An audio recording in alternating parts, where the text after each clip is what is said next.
Thanks for stopping by, guys, and welcome back to Scrap Mechanic. Now today we're going to be looking at my new main battle tank.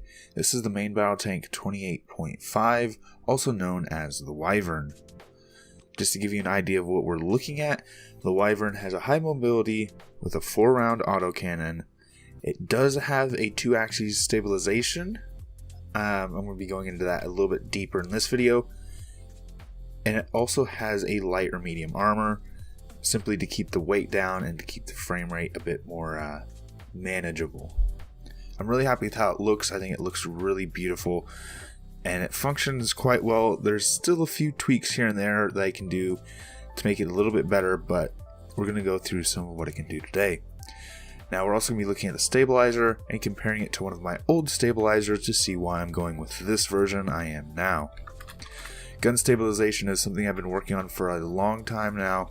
I've only got it to a relatively battle ready state. Honestly, this can work just fine in a battle. Like I said, there's a few tweaks here and there that I can do to improve it. So let's go ahead and hop in and take a look. Let's go ahead and take a quick scan around the tank. I put much more emphasis on decoration after doing the Tiger one and the Sherman. I really loved how those tanks look, so I started to put a bit more effort in how my main battle tanks look. I'm really happy with how it turned out. Like I said, it's lightly armored. The hull is okay, the turret is really weak. Let's go ahead and drive it around, and the first thing you'll notice is the turret stays still. That is part of the gun stabilization. So as I turn the body of the tank, you'll notice the turret tries to keep pointed in the same direction. And as I hit bumps, you'll see the gun actually tries to keep the same elevation. And I can aim like I normally would. 1 is left, 2 is up, 3 is down, 4 is right, 5 fires the main gun, 6 fires the aiming guns. The only issue with this right now is because of how the turret is moved. Whenever you're using left and right, 1 and 4, the gun kind of has momentum, which you do have to prepare for. So if you aim and you let go, it won't stop exactly where you let go like my old turrets would. They kind of keep drifting. You have to compensate for that, and sometimes you have to rotate back. But I can aim and fire like I would with any other cannon. So let's go ahead and take a bit of a look at the stabilizer itself. This stabilizer uses a single stabilization glitch, which is a 1x3 right here, and it uses 2 suspension glitch steering systems to actually move and elevate the gun. This means that the stabilizer itself is always in motion. It's meant to be knocked off balance, which gets it around the problem of a lot of the other stabilizers I've used, is where the stabilizer over time will get knocked off balance and become unusable. But with this style of stabilizer, the stabilization glitch is meant to be knocked off balance, so it's kind of foolproof in that way. This deals with elevation, picking the gun up and down, and this right here is what deals with your rotation left and right. And because this is a fully self-contained system, I can just aim the gun itself right here. And this is the same way it'd work with the turret. The only difference is you'd have bearings that attach it to the actual tank, and it'd pivot on those bearings for your left, right, up, and down motion. Now there is one feature with the stabilizer that is lacking. I don't know how I can really apply it to the stabilizer just because of how this one works, but it was present in some of my older tanks. The only issue is with these stabilizers, they're a lot harder on the frame rate, they're a lot larger, significantly larger, and they're really unreliable because they can get knocked off balance rather easily. So to give you an idea of what I mean by that feature that isn't there anymore, is if I raise the tank up, let me get up to the actual seat. I'll just lower the tank down and I'll get to the seat that way.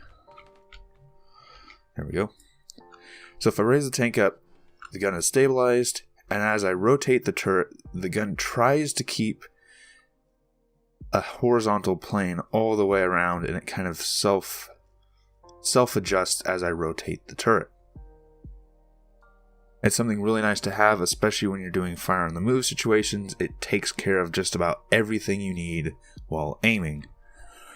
Like I said before, the issue with this stabilizer, it's unreliable, can get knocked off balance easily. It's a lot worse on the frame rate, and it's absolutely massive. But unfortunately with this new one, even though it fixes all of those issues by being really small, really reliable, and really easy to set up, it lacks that feature. So if I do the same test, you'll see what I mean.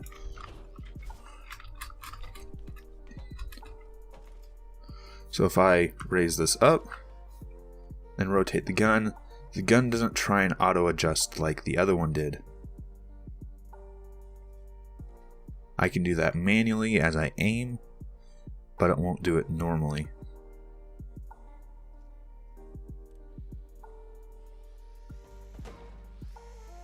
So to be honest, I think losing that single feature in exchange for having a gun that's a lot more stable, a lot more usable, I think is a fair trade. It's a little bit annoying not to have that, but with some practice you can get around it and use it well as a fire on the move system, or at the very least it really helps the time on target, simply because your gun is always near level and you know where to expect it to be whenever you go to fire. So as I'm moving, it stabilizes. Say if I'm coming up to a target, I can start aiming before my tank even stops. And my turret swing is a little bit extreme. Aim for that over there and fire. At this point I have to reload. Let me reload real quick.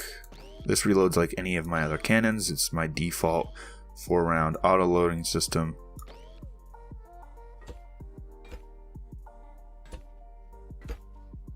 Now, one thing to note with this turret rotation and this like little swing that it has, if it is a little bit too much, you can adjust it pretty easily by coming to the back here, and you'll see 2 controllers, and you can just change this value here. Right now it's set to 10 degrees.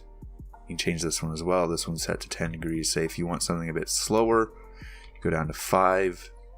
The turret will rotate slower, but you also have a lot less of that overshoot as you rotate.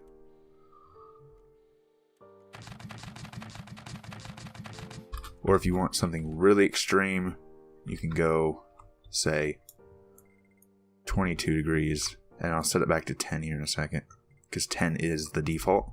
So now the turret will rotate really fast.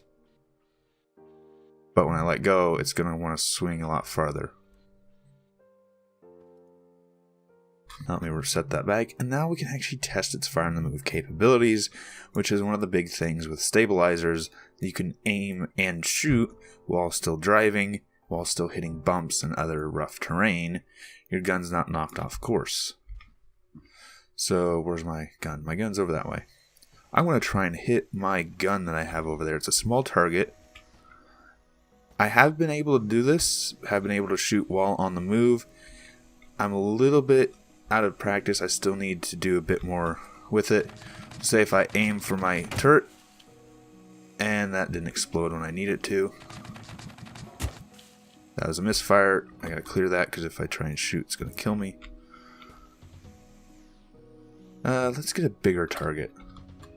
Alright, so I've reloaded the gun. I have a little dummy tank in the distance, and we're gonna try and hit that as we drive by it.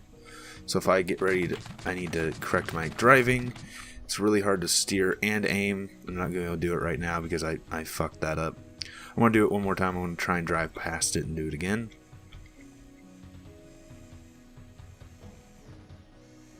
That's one of the big issues with driving or firing on the move, is just trying to manage driving and not hitting the thing you're aiming at with your tank, while also trying to hit the thing you're aiming at with your gun. It's really difficult. And like I said, I still need more practice before I'm going to be able to do it reliably. Let's go for another pass.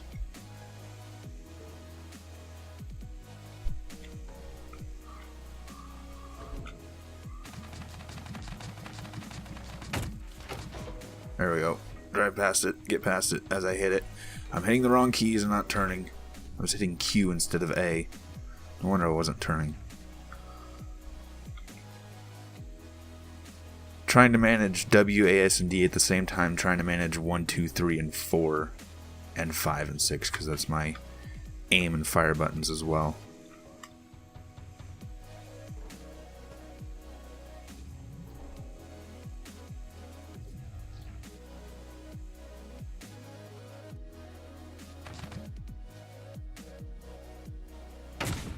And that just blew off my barrel.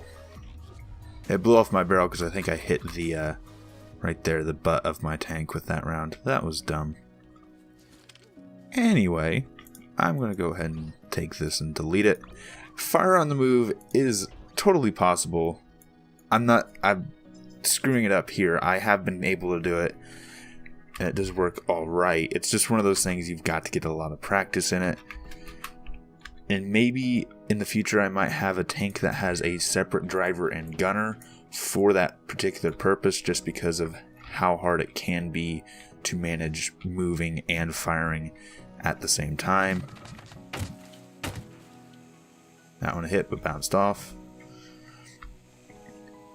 Now, I mostly designed these tanks just for PvP scenarios. This one in particular I built with the intent of arcade battles, being able to have 2, 3, maybe 4 people all with tanks fighting. I was able to get up to 8 of these tanks together within a relatively close proximity.